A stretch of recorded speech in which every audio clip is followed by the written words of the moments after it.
hello, welcome in today's video, and today we're going to look at millipedes. Millipedes. What are millipedes? Millipedes mu Luganda zetuyita eggongolo. Eggongolo. So millipedes are eggongolo mu lulimi Oluganda. Remember, here we learn English and Luganda with ease. So how do millipedes behave? Amagongolo oba eggongolo lyeyisa litya? So watch up to the end because I'm going to give you the characteristics, the behaviors, and how millipedes protect themselves from predators. So sigalawo olabe video eno paka wekoma kuba ogenda kumanya amagongolo geyisa gatya.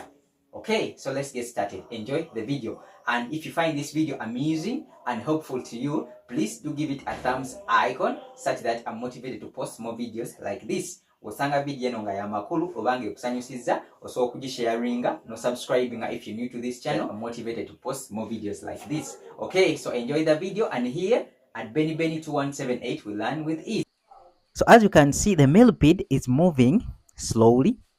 Eggongolo litambula mpola mpola, lina obugulu bungi ate it has a hard body, zina omubiri gukaluba wabweru ndowooza nga woogiraba.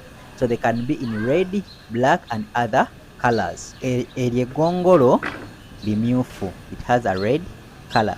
Millipedes have a poor vision. Eggongolo teriraba bulungi naye lina obuswiriri. They have antennas which help them to sense their surrounding.